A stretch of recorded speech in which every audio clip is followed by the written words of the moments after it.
Bonjour à tous, bienvenue, c'est 9h50 le matin en Bretagne. Nous sommes très heureux de passer cette petite heure en direct avec vous. Alors notre invitée d'honneur ce matin, c'est Nathalie Bourgougnon, directrice du laboratoire de biotechnologie et chimie marine de l'Université Bretagne Sud, par ailleurs enseignante chercheuse. La biologie marine est sa passion et elle la partagera avec nous tout au long de cette émission. Autre thématique que nous aborderons ce matin, lorsque métiers d'art et haute technologie se rencontrent, cela donne une innovation 100% bretonne de la sculpture grâce à la numérisation 3D. On en parle avec Stéphane Gramont et son invité Éric Maillard, un expert de la taille de pierre. Au menu ce matin également les bienfaits du chocolat, antioxydant, bourré de magnésium et d'oméga 3. Un petit carré aurait plein de vertus thérapeutiques. Avis aux gourmands soucieux de leur santé, les détails dans un instant avec le naturopathe Georges Scudeller. À découvrir aussi le ticket culturel de la semaine, Sabine Marimurg vous propose une séquence flamenco en compagnie de Cécile Apsara, danseuse, chorégraphe et enseignante. Première à avoir implanté le flamenco en Bretagne, cette danseuse passionnée nous parlera de sa dernière création et de la 11e édition des rencontres flamenca prochainement à Rennes. Enfin, nous plongerons, vous le savez, dans les trésors du musée des Beaux-Arts de Rennes. Comme chaque semaine, le conservateur François Coulon nous amène l'une des pièces de sa collection. Ce matin, un petit coffre italien de la fin du XVe siècle. Voilà pour le sommaire du jour. Bonjour à tous. Bienvenue à vous. Bonjour Nathalie Bourgougnon. Bonjour. Merci d'avoir accepté notre invitation. Vous êtes directrice du laboratoire de biotechnologie et chimie marine et par ailleurs enseignante-chercheuse à l'Université Bretagne Sud. Votre dada, n'ayons pas peur de le dire, ce sont les algues. Et pourtant, rien ne vous y prédestinait puisque vous êtes auvergnate d'origine, c'est ça? Tout à fait, oui, oui. Alors comment vous êtes arrivée à la biologie marine? On va essayer de le comprendre à travers vos petits papiers. Alors je vous propose d'en tirer un premier. Ah d'accord. On va voir d'où ça peut vous venir tout ça, cette passion. Météo marine, bien joué Laurence. Météo marine. Alors, racontez-nous cette histoire. Donc effectivement, rien ne me destinait particulièrement à la biologie marine et plus particulièrement aux algues marines. Mais effectivement, quand j'habitais encore en Auvergne, et depuis toute petite, en fait, finalement, mon père nous réveillait le matin avec France Inter. Et c'était à 7h moins le quart, juste au moment où il y avait une présentation de la météo marine. Et l'association, je pense, de la musique qui lançait la météo marine et de tout le vocabulaire utilisé par la personne qui l'a présenté, en fait, me fascinait. Voilà, c'est cette musique de Michel Legrand. C'est un peu plus loin. Elle va démarrer, voilà, elle va démarrer. Mais voilà, générique, ça vous a fait rêver, c'était fabuleux. Voilà, en fait, c'est le générique et les mots. Plus qu'envie de voyager sur la mer, etc. Mais c'était voilà, l'ensemble de la musique et les mots associés. Et donc c'est comme ça que je suis partie finalement à Brest pour commencer des études en biologie marine après ma licence à Clermont. Eh bien, écoutez, on va voir la suite de l'histoire avec votre deuxième petit papier. Je vous le propose de le tirer. Alors, on va voir. Justement, vous disiez, je suis partie à Brest. Et ben voilà, donc en arrivant effectivement à Brest, alors curieusement, ça devait être les premières semaines de l'arrivée à Brest, on a réalisé une sortie sur le terrain. Donc pour étudier c'était plutôt la flore. Je ne pense pas que c'était un mélange flore et faune, c'était surtout flore, avec un prof qui était étonnant, qui s'appelait Jean-Yves Floch. Et ce jour-là, curieusement, il faisait très très très beau à Brest. Comme quoi, ça peut arriver. Voilà, une mer étonnante, un ciel incroyable. Et donc, ce jour-là, il nous a fait découvrir les algues au fur et à mesure qu'on descend du haut vers le bas de l'estran. Et ça a été passionnant. Et c'est comme voilà, le déclic. Ouais, pour vous, vraiment un déclic. Ce jour-là, sur les algues marines. Voilà, eh bien, écoutez, vous restez avec nous, on va l'évoquer tout au long de cette émission, votre passion pour les algues. Quant à nous, on va donner un coup de projecteur sur les innovations bretonnes. Notre expert en la matière, c'est Stéphane Gramont. On le reçoit tout de suite avec son invité, Éric Maillard.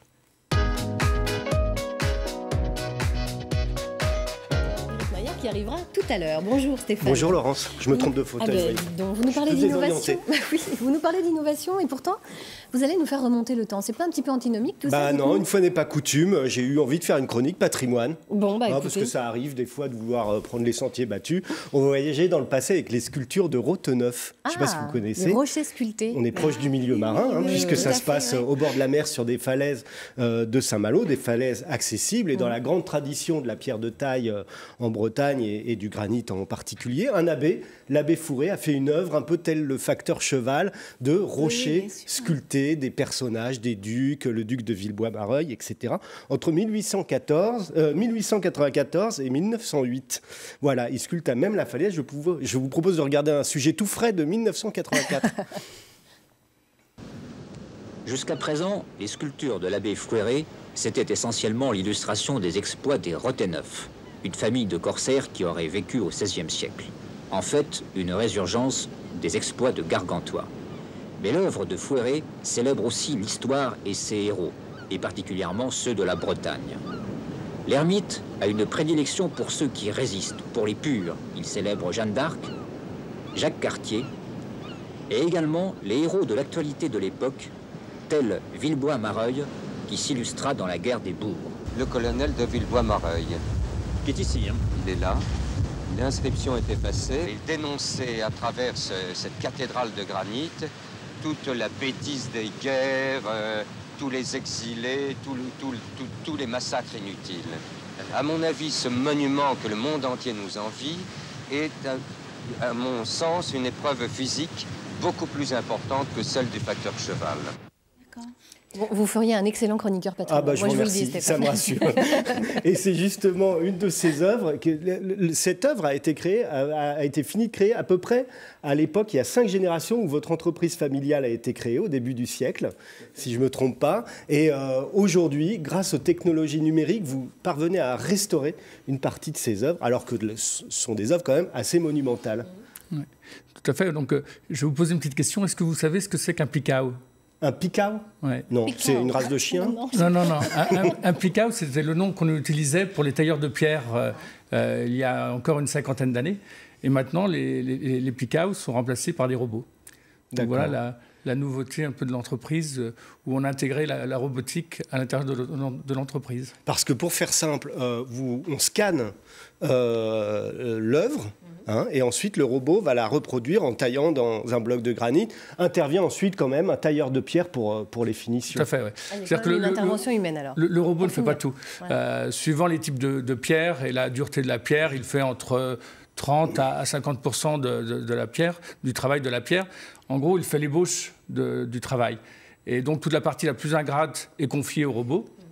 Donc, qui est aujourd'hui dirigé par un pilote en robotique qui, en amont, fait tout le travail de programmation du robot que vous voyez à l'écran. Et derrière, après, il y a tout le travail du sculpteur à la main qui va finir tous les détails et qui va donner l'âme à la pièce, à la sculpture, quoi. Voilà. Et là aussi, d'ailleurs, des machines peuvent intervenir en lissant. Après, on a des petites machines portatives qui nous aident à faire le travail de finition, tous les détails. Alors, le robot en lui-même pourrait tout faire, sauf qu'il y a un moment de temps où sur les petites finitions, le robot va passer plus de temps que le sculpteur en lui-même. Ça donc, rassure, comme quoi l'homme parfois est meilleur que le robot finalement. Tout à fait. Et là, on monte en compétence aussi. Ce qui est intéressant, c'est que les tailleurs de pierre sont montés en compétence et deviennent des sculpteurs maintenant. Voilà, il y a toute une approche artistique. Parce qu'il faut dire que votre métier, le granit, la taille de pierre, a beaucoup souffert et souffre encore. Il y a la concurrence chinoise du granit sur tout ce qui est mobilier urbain, trottoir, etc. Dans le funéraire, c'est pareil, il y a de la concurrence. Sans ces innovations technologiques, aujourd'hui, vous seriez quoi ? Bon, l'entreprise aurait purement disparu. Je pense qu'il faut se rendre à l'évidence. C'est-à-dire que ces nouvelles technologies nous ont permis aujourd'hui d'avoir une entreprise qui est un des leaders dans le Grand Ouest de l'agencement, du travail de la pierre et de la sculpture. Et alors, lorsqu'on dit parfois le robot, mais alors est-ce que ça va supprimer des emplois? Parce que c'est la grosse interrogation. Nous, on a la preuve que depuis que le robot est arrivé, on a 5 emplois qui ont été créés. Alors pas précisément sur le robot, mais sur d'autres métiers qui ont permis à l'entreprise d'évoluer et de progresser à la fois en technologie et aussi en chiffre d'affaires. Mais c'est assez impressionnant parce que est-ce que vous avez formé en interne vos salariés justement à ces nouvelles technologies et à cette évolution des métiers? Tout à fait. Aujourd'hui, le pilote de robotique, qui en l'occurrence Johnny, est rentré dans l'entreprise, ça fait une dizaine d'années. il était à l'époque manutentionnaire dans une grande surface et il a vu notre annonce qu'on cherchait un opérateur en commande numérique. Donc il est venu dans l'entreprise, il a commencé par une commande numérique et puis on lui a proposé il y a 3 ans le challenge de piloter ce robot qu'il a accepté avec beaucoup d'entrain et aujourd'hui voilà, il prend beaucoup de plaisir dans cette nouvelle fonction. Il faut dire que c'est assez impressionnant quand on va sur le site de Maillard et Maillard. Il y a une rubrique nos designers sont les gens avec lesquels vous travaillez. Alors il y a plein de gens, dont Philippe Starck par exemple. Oui, tout à fait. On a travaillé en collaboration avec Philippe Starck, avec aussi des acteurs aussi locaux comme Antoinette Parot. Là, on a également en ce moment un concours avec l'ESAB, l'école des Beaux-Arts de Rennes. Et donc, voilà, donc on travaille. Ce qui est à cœur pour nous, c'est aussi de faire travailler le tissu local et travailler avec des designers aussi bretons et montrer notre savoir-faire de notre région. Est-ce que l'utilisation d'outils numériques, ça permet de faire beaucoup plus facilement, de commercialiser finalement des objets ou des œuvres un peu à la carte ? Tout à fait, ouais, c'est ça aussi l'intérêt. C'est-à-dire qu'aujourd'hui, c'est très éclectique. On nous demande des sculptures, des reproductions de sculptures, des pièces de designers qu'ils créent eux-mêmes. Je dirais qu'on pourrait dire qu'on est les petites mains de Rodin aujourd'hui. Alors justement, est-ce qu'on peut scanner Laurence et en faire notre prochaine mariage, Marianne par exemple, pour les prochaines élections municipales? Alors aujourd'hui, on dispose d'un scanner 3D. Est-ce que vous postulez, Laurence? On peut tenter. Qui nous permet de reproduire Laurence sans aucun problème, aussi bien sur du marbre ou que sur du béton cellulaire qui est un peu plus tendre. Des voies en mairie, donc. En termes de matière, il y a quand même le carbone, il y a plein de matières aujourd'hui. Ouais. Le statut de la pierre, la bonne vieille pierre, le bon vieux granit, c'est quoi aujourd'hui? Est-ce que c'est recherché? Le granit, je dirais, a le vent en poupe, notamment au travers de l'identité géographique bretonne dont nous faisons partie, nous sommes fiers d'en faire partie, et qui donne un nouveau dynamisme à la pierre locale. Et je pense qu'aujourd'hui, la sensibilité auprès des élus locaux, auprès des différents décideurs en Bretagne, nous donne le meilleur. Et aujourd'hui, nous avons aussi lancé, au travers de l'agencement, un nouveau granit qui s'appelle le Nu Celtique, que nous proposons en agencement d'intérieur. Et bien que le granit ait un peu une connotation funéraire, on s'aperçoit que de plus en plus de clients sont prêts aussi à travailler, à avoir du granit breton dans l'esprit de développement durable, circuit court, et nous en sommes très fiers. Voilà, notre passé a de l'avenir. Comme quoi, voilà. Merci Stéphane, merci Eric, Nathalie, vous connaissiez tout ça sur ces nouveaux métiers? Alors plus ou moins, puisque à l'Université Bretagne Sud, on a alors c'est pas un atelier, c'est une plateforme qui s'appelle Compositique, peut-être vous en avez déjà entendu parler, où justement on travaille pas mal avec la conception de nouveaux matériaux. Ça serait peut-être une occasion pour vous d'aller voir un peu ce que les chercheurs autour du matériau font là-bas, parce qu'ils ont également un robot assez étonnant, et justement ils cherchent à créer de nouveaux matériaux, et ça pourrait faire une belle collaboration. Voilà, exactement. Voilà, vous voyez, voilà. C'est aussi ça, cette émission, ce sont des rencontres. Et on est très, très heureux quand ça se passe comme ça.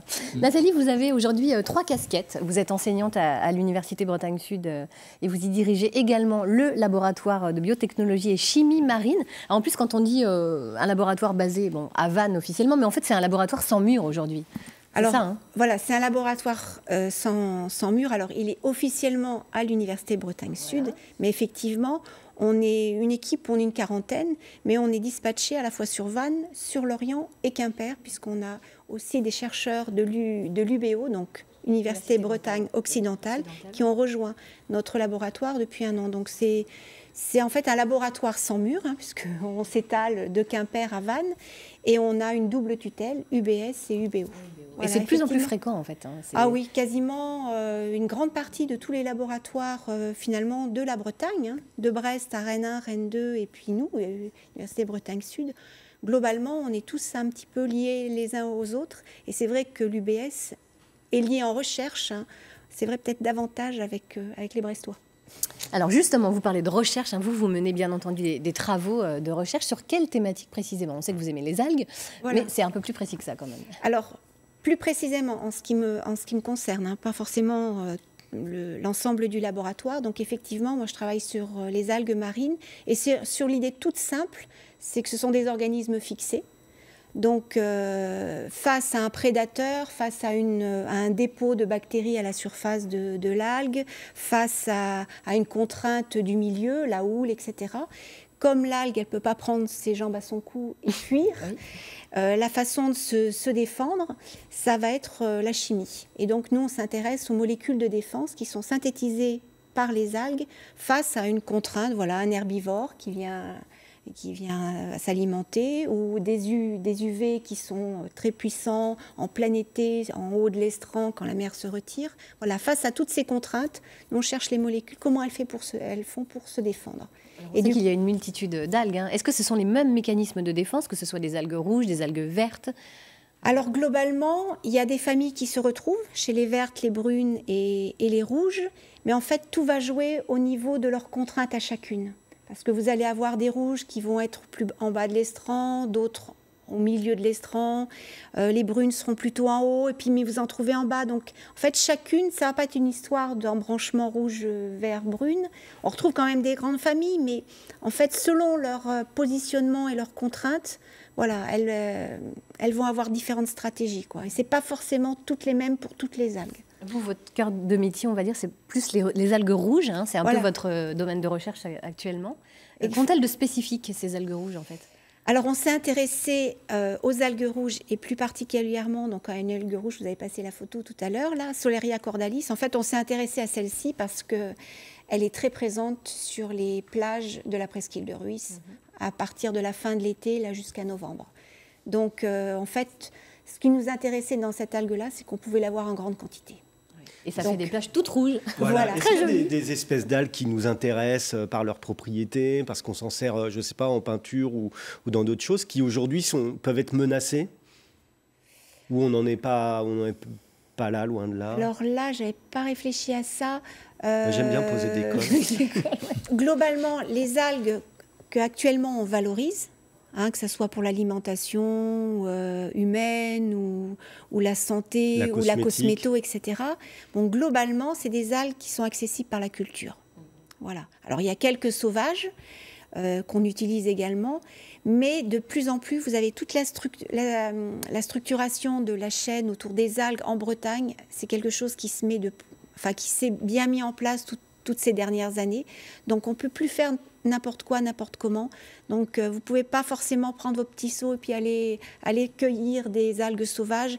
Voilà, toute la chaîne autour des algues marines en Bretagne, elle se structure et il y a un gros travail qui est fait là-dessus. Donc, voilà, on ne peut pas faire tout et n'importe quoi. Mais tant mieux, parce qu'on voit le nombre de propriétés. On a reçu une peinture qui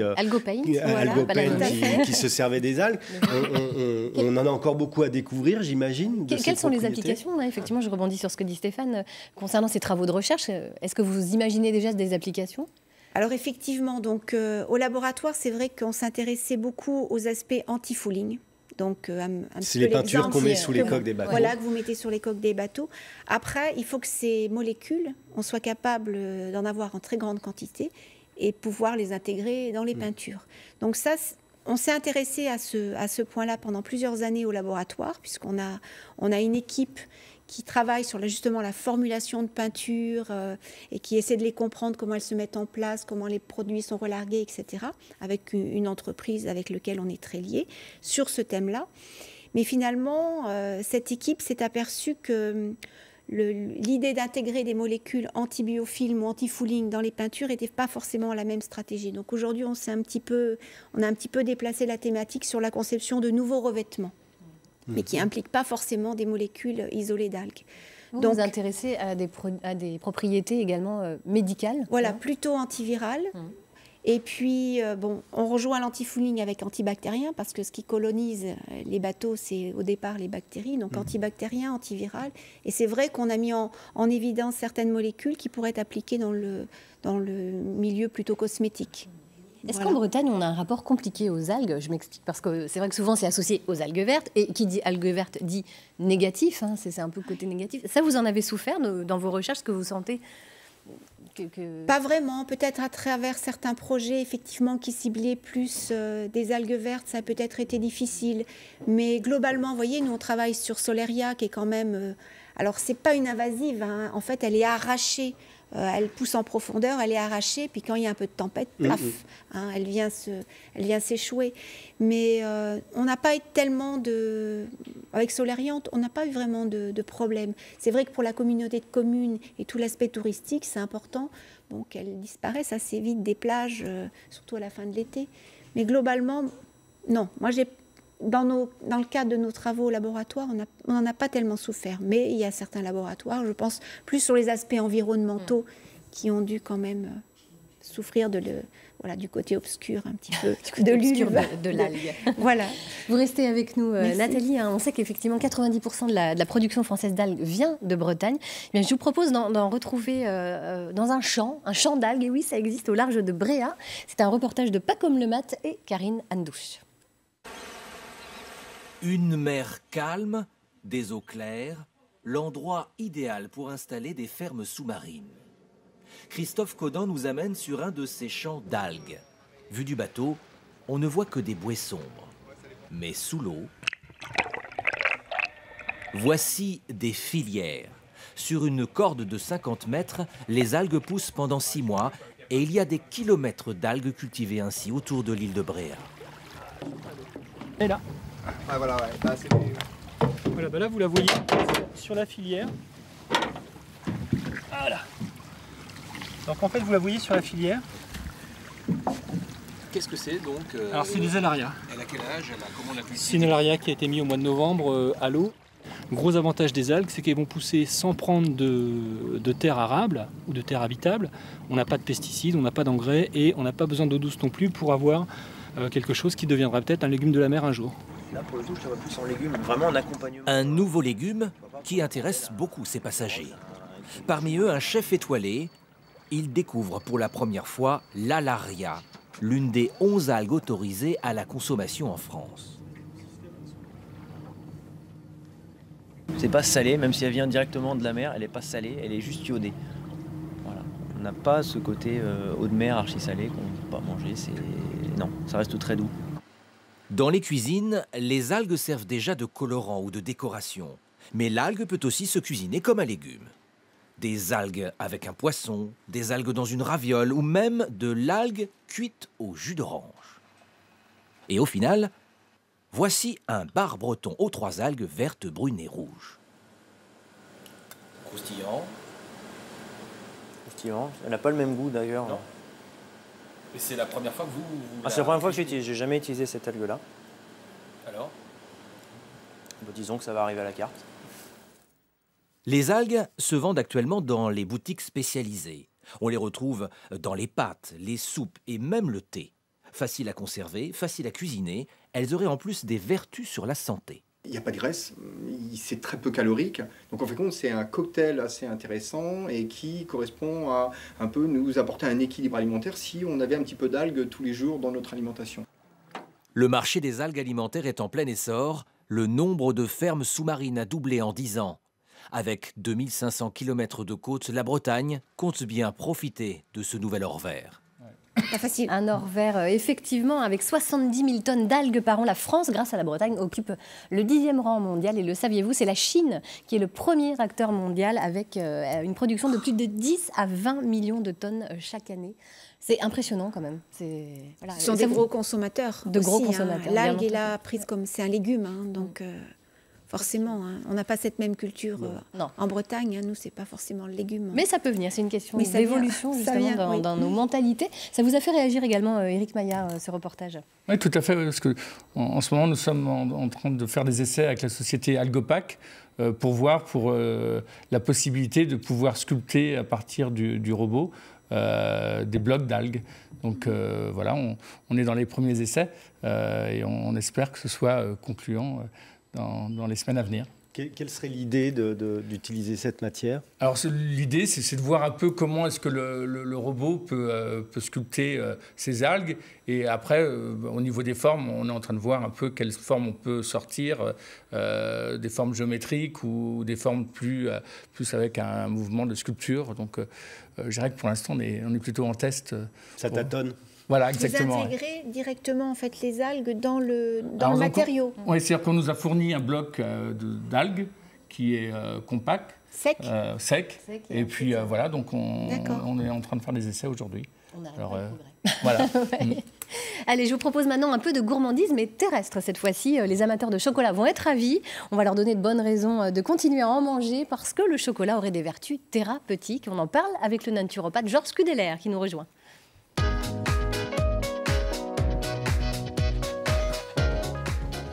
Bonjour Georges, bienvenue. Alors, prêter des vertus thérapeutiques au chocolat, ce n'est pas nouveau finalement. Non, ça remonte déjà à l'époque des Aztèques et ça a été ramené en Europe par Cortés au XVIe siècle. Et puis maintenant, on dit même qu'au XVIIIe siècle, il était considéré comme aphrodisiaque. Paraît-il. Voilà. Et puis surtout le chocolat aux algues.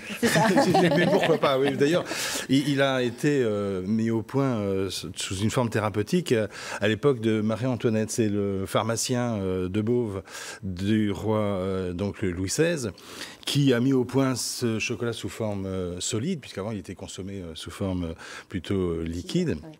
Et pour en réalité servir d'excipient pour camoufler les médecines de l'époque, naturelles d'ailleurs, pour soigner entre autres la reine Marie-Antoinette.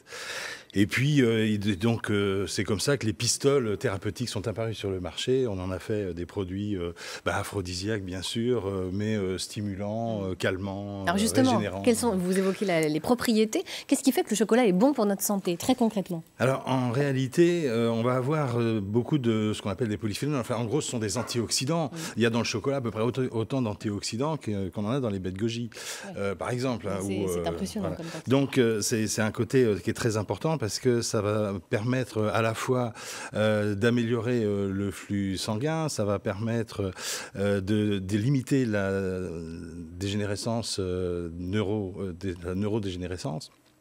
Ça va également stimuler le transit. Enfin, voilà. Donc il y a tout un tas de facteurs qui vont permettre d'apporter des bienfaits au niveau de la santé. Et puis il apporte du réconfort. Et puis il apporte du réconfort. Oui, c'est vrai qu'il y a aussi au niveau du chocolat quelque chose qu'on connaît bien, c'est par exemple le magnésium, qui associé au tryptophane, qui est en fait un précurseur de la sérotonine, qui va nous permettre de nous relaxer, par exemple en fin de journée, puisque cette sérotonine, c'est ce qui va nous amener vers la mélatonine et la valentoline, qui sont les hormones dites du sommeil.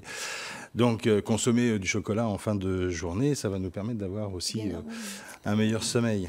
Alors, c'est aussi faire le plein de vitamines, bien entendu. Alors, il y a des vitamines, il y a à peu près toutes les vitamines. Dans le chocolat, on a aussi bien de la vitamine, enfin de la pré-vitamine A, la bêta-carotène, on a de la vitamine D, on a des vitamines B, dont la vitamine B9 qui est nécessaire, par exemple, au développement du fœtus. Et alors très peu de vitamine C néanmoins, mais il y a par exemple aussi la théobromine et puis de la caféine qui sont aussi des stimulants qui vont par exemple stimuler la mémoire, qui vont nous permettre de suivre un cours ou des recherches jusqu'en fin de matinée sans fatiguer. Il paraît que le chocolat, c'est pas si calorique que ça.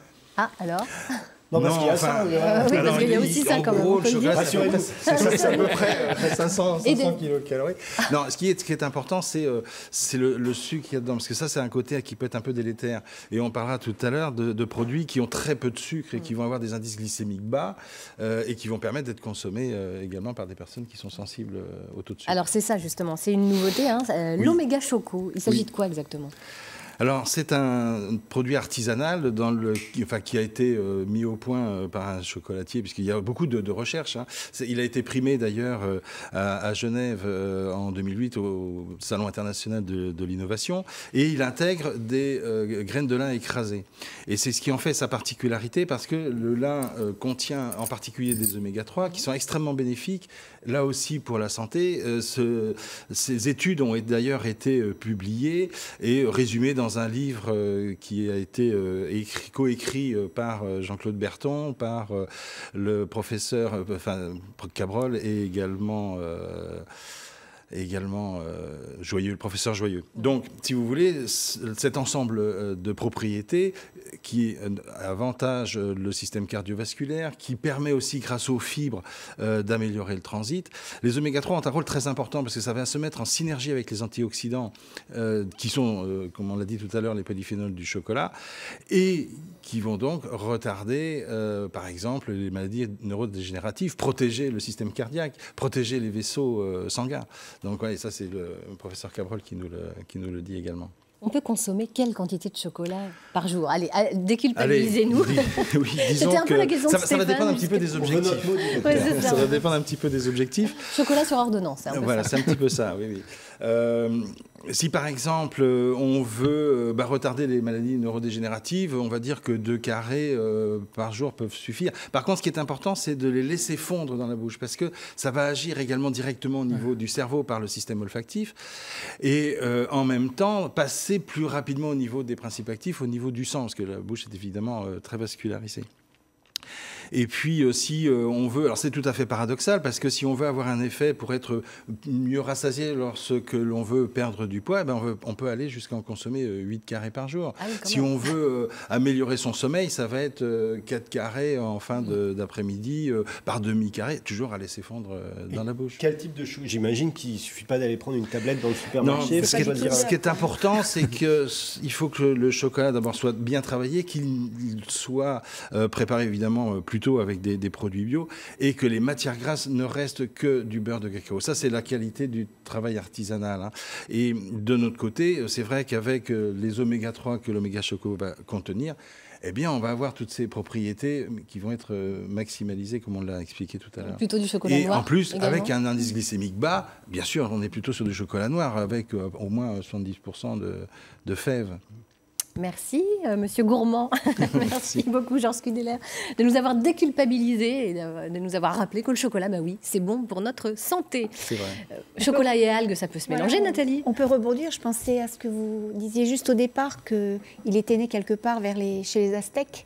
Oui. Et finalement, je montrais à mes étudiants il y a très récemment, je faisais un petit historique de l'utilisation des algues. Et il y a aussi, les Aztèques utilisaient également une microalgue qu'on appelle la spiruline, que je pense que vous connaissez tous. Et du coup, voilà, il y a une vieille gravure que je leur montre où on voit des Aztèques qui récupèrent dans l'eau douce les cultures de microalgues pour faire des galettes. Et donc, petit clin d'œil à d'anciens étudiants de l'Université Bretagne-Sud qui ont monté leur entreprise et qui font des petits gâteaux en chocolat où dedans, ils ont inclus de la spiruline. Ils s'appellent les 2 sableux, un 2 comme en chiffres. Hein, ils ont une page Facebook et un petit site internet. Donc, voilà une belle idée. Voilà, on mixe algues et chocolat. D'autant plus que la spiruline a de très belles vertus thérapeutiques, puisqu'il contient énormément de vitamines et de protéines, donc elle va compléter l'apport du chocolat. Mais pas très bonne en goût, donc on va effectivement... Ah non, avec le chocolat, ça compense. Il faut mieux mélanger, oui, effectivement. Alors, puisqu'on parle d'alimentation, vous me tendez la perche. Vous avez vous-même, Nathalie, écrit un livre sur la cuisine des marins. Carnet de recettes à bord, c'est très rigolo comme concept. En gros, 8 jours de navigation, 6 escales, 50 recettes. Le but, c'est quoi? Eh bien, l'idée, en fait, c'était de proposer aux marins des petites recettes faciles à faire sur le bateau, mais des bateaux un peu à l'ancienne, rustiques, c'est-à-dire sans le frigo, sans le four, sans les plaques électriques. Hein. Vous avez la glacière, vous avez 2 plaques de gaz, et vous êtes un peu baroudeur marin. Mais voilà, avec cet ensemble un peu limité, et arriver à bien manger et à bien cuisiner voilà, le long du voyage. Est-ce que c'est votre cas ? Vous êtes une baroudeuse, navigatrice? Alors, pour avoir oui, commis ce livre. un peu navigatrice. Effectivement, l'idée, c'est qu'à l'époque, je naviguais beaucoup avec un marin qui aimait bien manger. Donc, fallait trouver des point recettes. commun était lui, il en avait beaucoup. Et je trouvais que le concept était assez amusant parce que cuisiner avec pas grand-chose et pas beaucoup d'ustensiles, finalement, dans un endroit assez petit, c'était assez innovant. Alors, il existe des livres de cuisine en mer, mais ils ont tous le four, ils ont tous le frigo, ça ne change pas tellement. Là, on a le gâteau au chocolat sans cuisson, il faut quand même le faire. Voilà. On testera. Nathalie Bourgougnon, vous êtes également missionnée aujourd'hui sur l'égalité femmes-hommes au sein de l'Université Bretagne-Sud. Ça vous tient à cœur, ça ? Parce que c'est vrai que vous êtes une femme chercheuse, c'est pas évident de trouver sa place peut-être dans le monde de la recherche aujourd'hui ? Alors oui, non, ça dépend là encore de votre énergie, de ce que vous avez envie de montrer aux autres, d'apprendre. Bon, c'était une mission que le président de l'Université Bretagne Sud m'a proposée et que j'avais envie de défendre. Alors, j'ai pas forcément eu des situations de mal vécues, hein, quelques-unes quand même, mais voilà, j'avais envie de défendre, oui, les femmes à l'université et puis de lutter effectivement contre quelques discriminations qui sont présentes partout, hein, et qu'on retrouve effectivement à l'université. Voilà. Écoutez, le message est passé, Nathalie Bourgougnon. On va rester dans l'univers des femmes puisqu'on va recevoir deux de talent tout de suite. C'est Sabine Marimurg et son invitée Cécile Apsara, danseuse chorégraphe celtique et culturelle du jour.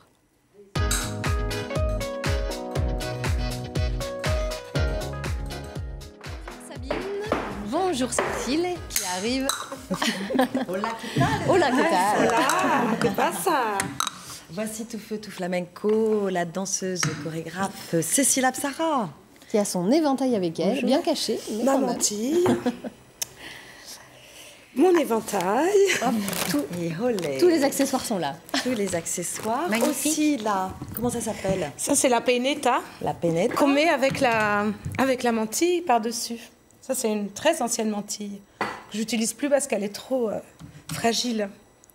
Et vous avez aussi donc la base du flamenco. Oui, voilà, ça, évidemment. c'est le plus important, c'est les chaussures, qui sont des véritables instruments de musique, en fait, qui nous permettent de faire tous ces sons au sol avec les pieds.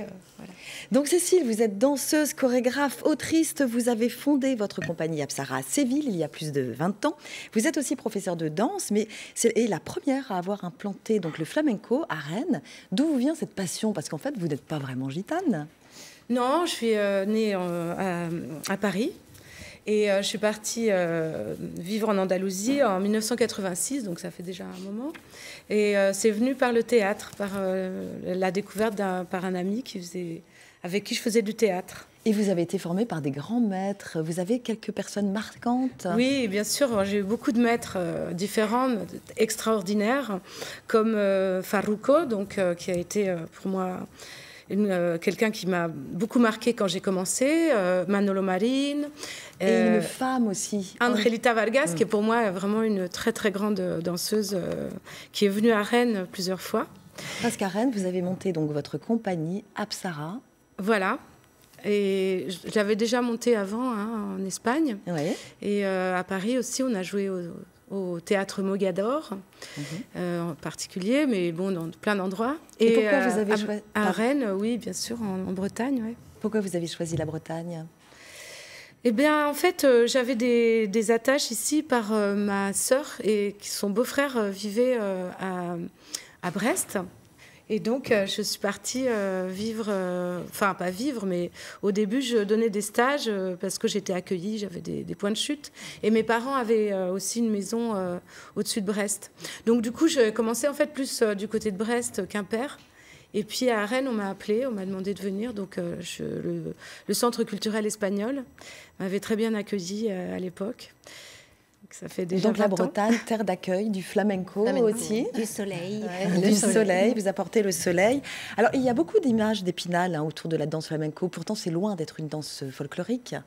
Oui, il y a beaucoup de... Il faut démystifier un peu le flamenco parce qu'on a une tendance à en effet, y voir des images d'Épinal. Comme le paquet Le flamenco fait appel à des grandes... à des grands sentiments... à des sentiments très souterrains, fondamentaux comme l'amour, la mort, la naissance, la perte d'un être cher, mais c'est tout ça avec des majuscules. Et donc c'est un art, je dirais, qui fait appel à quelque chose de plus métaphysique qu'anecdotique. Ben, je vous propose de voir un extrait d'un de vos spectacles qui s'appelle 4x3 égale flamenco. Donc voici un extrait de Cécile Apsara.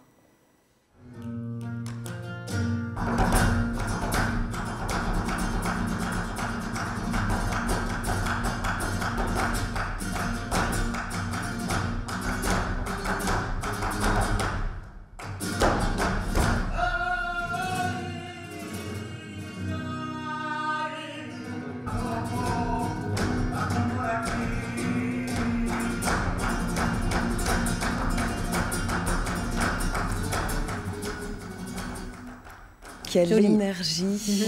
C'est super. Ben, c'est beaucoup de travail pour maîtriser la danse flamenca. Ah oui, oui, c'est beaucoup de travail. Si vous demandez un peu aux élèves qui font du flamenco avec moi, c'est... Et c'est quoi la base? Vous pouvez nous montrer? C'est pas si facile que ça. Bon, alors, c'est les bases. Donc, il y a une tenue du corps très, très tenue ici au niveau du torse. Et puis après, il va y avoir les mouvements des bras qui partent des coudes, hein, qui vont pas du tout être abandonnés comme ça, comme dans la danse classique, mais beaucoup plus orientales, des tenues orientales. Et le mouvement des mains qui tournent comme ça. Olé, donc, comme on dit, c'est des images, mais on prend la pomme. On attrape la pomme. Voilà, on la prend et puis on la met dans son panier. Ou on cueille la fleur et on la donne. Par exemple. Puis après, il y a toutes les frappes des pieds. Il y a aussi le jeu des mains, des palmas.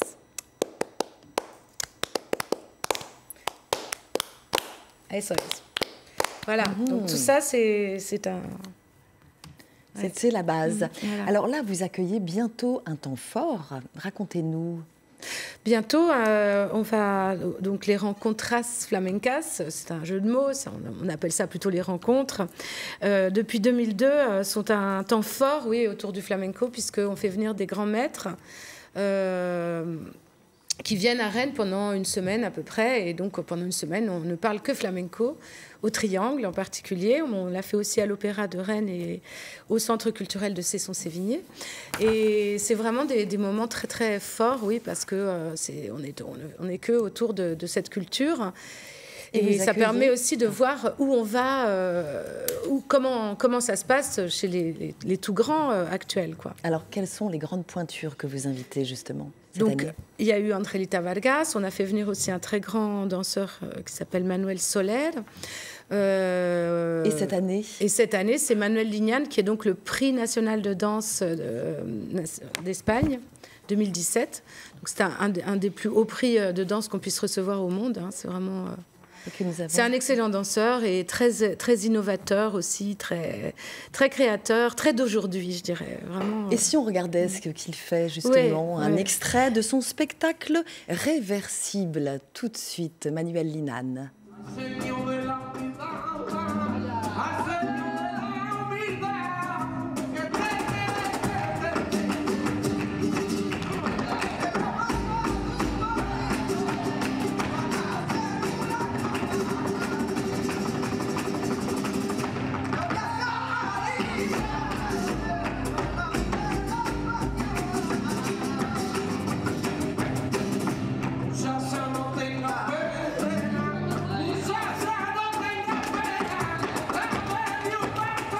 Quelle énergie, waouh! Incroyable, ouais. Et tous ces gestes sont très, très, très liés à la modernité, je trouve. Enfin, j'aime beaucoup. Ouais. Et donc, au Triangle, on a un partenariat depuis plusieurs années dans lequel, effectivement, le Triangle achète un spectacle et puis nous, on organise les stages. Mais en fait, on fait aussi plein d'animations autour. Moi, je travaille au Triangle depuis longtemps, je donne des cours et tout ça. Donc là-bas, il y a beaucoup de choses autour de l'enseignement. Il n'y a pas que de l'enseignement, mais aussi des tas d'actions comme un bal flamenco. Il va y avoir une scène ouverte où tous les aficionados de l'Ouest ou d'ailleurs, tout le monde peut venir présenter un travail. Donc, il faut s'adresser au Triangle. Et puis, pour les stages, c'est toujours... les inscriptions sont encore ouvertes, mais ça commence à bien se remplir, c'est toujours assez complet. Il y a aussi des masterclass, donc on est centre de formation professionnelle, donc on fait venir, il y a des danseurs professionnels qui viennent de toute la France prendre les stages dans la journée. Écoutez, ça donne envie. Et ça démarre donc le 26 février. Le 26 février, avec la journée de clôture, le 2 mars, où il y a une boutique avec ça vient de cette boutique, tous les accessoires, les robes, les tenues. Donc en général, les cartes bleues fondent ce jour-là. Parce qu'on ne peut pas s'empêcher d'acheter des choses, c'est tellement joli ce qu'elle propose. Il y a un bar, il y a un bal, il y a... Enfin, voilà, tout ce qu'il faut quoi, pour découvrir. Très sympa, le 2 mars. mars au Triangle. Au Triangle à Rennes. Et on peut voir la nouvelle création donc, de Manuel Linan le vendredi 2 mars au Triangle. Oui. Et donc, pour tout savoir n'hésitez pas à consulter le site Apsara Flamenco. Et merci beaucoup, Cécile Apsara. Merci, muchas gracias. Ça vous a donné envie, Nathalie Bourguignon, de vous mettre... Oui. Il y a beaucoup d'énergie. Hein. Vous avez l'air d'être bien en dansant. c'est... Georges, vous, le flamenco, vous connaissiez déjà un petit peu? Oui, je connais, je pratique pas du tout. Quoique avec quelques carrés chocolat dans la bouche, je pense que vous pouvez vous y mettre, à mon avis, c'est bon. Voilà, l'énergie du chocolat, on va y arriver. Allez, je vous invite maintenant à remonter le temps grâce à François Coulon, vous savez, qui nous fait régulièrement découvrir les trésors du Musée des Beaux-Arts de Rennes. Eh bien, il a encore dans sa besace, vous allez voir, un très très joli objet. On le reçoit tout de suite.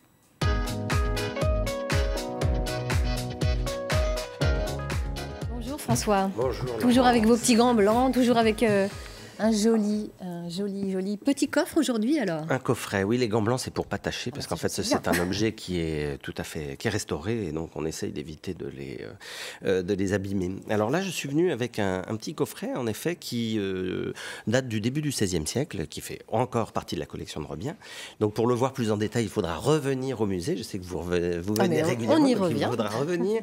Et son intérêt c'est qu'en fait il trace une évolution de la société qui a commencé déjà au XVe siècle en Italie du Nord et qui est celui d'une expansion économique un peu sans précédent, qui va permettre d'ailleurs l'expansion coloniale.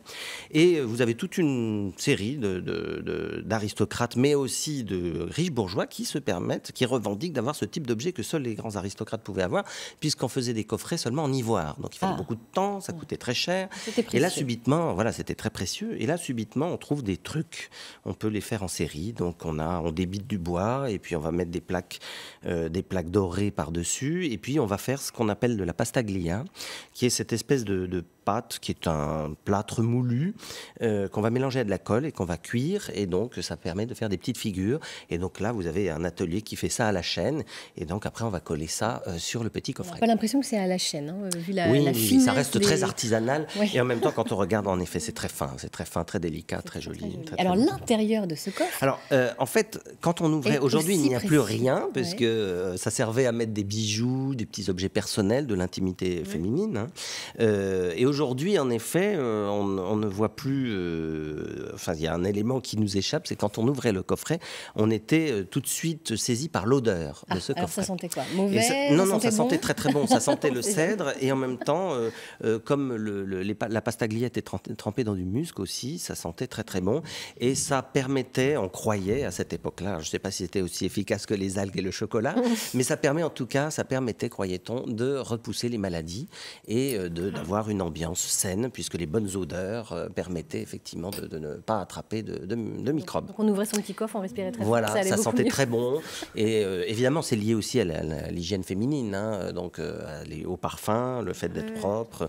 Et puis, on est dans l'intimité, donc la reproduction aussi, tout ça doit être particulièrement calibré. Donc. Alors, un mot également sur le décor de ce coffre. Est-ce qu'on a l'impression que c'est une scène antique? Oui, tout à fait. Alors, ce sont plusieurs scènes antiques. Et alors, on est frappé par la finesse, la beauté de prime abord. Et puis, quand on regarde plus en détail, on s'aperçoit que ce sont des scènes, en fait, très, très édifiantes de l'histoire romaine. Alors, on a une Lucrèce qui se donne la mort après avoir été violée. Ensuite, on a Attilius Regulus qui, pour souscrire à sa promesse, revient mourir à Carthage, où il est enfermé dans un tonneau avec des pointes acérées, etc. Gay, donc, voilà. Alors, en réalité, ce que l'on comprend en regardant ces scènes-là, c'est que cet objet qui fait partie de la dot des femmes, qui permet de conserver des petits trésors féminins, en fait, est aussi un programme à respecter des codes moraux extrêmement rigides, puisque les femmes doivent se sacrifier, ni plus ni moins. Et quand elles entrent en mariage, c'est un petit peu comme si elles entraient au couvent. Et donc, il n'y a pas 36 solutions pour le destin féminin, c'est celui du sacrifice, de l'honneur, de la vertu, et encore où la beauté féminine ne peut s'exprimer que dans l'intimité, puisque en dehors de cette intimité, elle peut être dangereuse. Donc on a vraiment un programme là qui, sous des dehors particulièrement esthétiques et très agréables, séduisants, nous rappelle les dures conditions de la vie des femmes à cette époque. Pas si charmant que ça en a l'air, en fait, ce coffre. Alors, les mariages n'étaient charmants pour personne, les hommes non plus. Tout le monde y allait en reculant. Hein, mais en même temps, mari, pour les femmes, je pense que c'était nettement moins drôle encore. J'en connais une qui fait des bons, là. Nathalie Bourgognon. Ça reste des thèmes très contemporains. Effectivement. Merci beaucoup, François, d'être venu nous faire découvrir cet objet un peu pas si charmant que ça, mais bon, quand même. Merci beaucoup. On va terminer cette émission, Nathalie Bourgognon, avec une citation, parce que je sais qu'il y en a une qui vous tient à cœur, que vous aimez beaucoup et qui, pour vous, représente votre métier de chercheuse, finalement. Dites-nous tout. Qu'est-ce que c'est, cette citation? Alors, je ne l'ai pas... Alors, je peux vous aider. C'était Nicolas Boileau. Alors, Boileau. Hâtez-vous lentement et sans perdre courage, mais vous allez dire la suite, je pense. 20 fois sur le métier et remettez votre ouvrage, polissez-le sans cesse et le repolissez, ajoutez quelquefois et souvent effacez. Pourquoi ça représente bien votre métier de chercheuse aujourd'hui? Parce que pour arriver, la recherche elle est longue, on a une idée, on a une hypothèse, on part dessus et puis c'est pas gagné d'avance. Donc souvent on revient, on retravaille au labo et donc ça peut illustrer à la fois la partie très laboratoire, où on recommence, on affine, on n'est pas sûr. Donc voilà, dans la citation, il y a un peu le fait que c'est assez long et qu'il faut revenir. Et une fois qu'on a nos résultats scientifiques, il faut les rédiger. Et là encore, ça demande un travail qui est assez long, où il faut revenir, retravailler, puis ça nous donne d'autres idées, donc on repart au labo. Donc je trouve que c'est assez représentatif de la vie de chercheur, et puis aussi de la vie en général, parce qu'on se trompe, on parlait tout à l'heure des échecs, on revient, mais on apprend des échecs, donc on repart. Et voilà, faut avoir confiance, et puis il faut être tenace, quoi. Je trouve que... Comme le flamenco. Je pense que ça s'applique aussi à vous, finalement, Cécile Apsara. Ou à vous, François, parce que vous êtes aussi quelqu'un de persévérant. Et puis le cabinet de curiosité montre ça, c'est-à-dire que la notion de processus et d'errance, c'est absolument fondamental dans la vie de la pensée. Et sans ça, on n'avance pas, en fait. Il faut être courageux. Je pense aux étudiants souvent qui, là, peut-être, ils se découragent, ils abandonnent et bon, ils cherchent autre chose. Mais non, je pense qu'il faut continuer, il faut être courageux.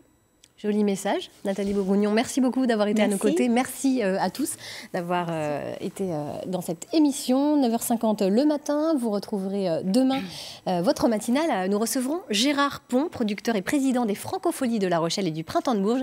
Il viendra nous parler du festival Elixir, qui est l'ancêtre des Vieilles Charrues. Voilà, retrouvez-nous demain. Belle journée à tous. À demain, 9h50. Merci Laurent.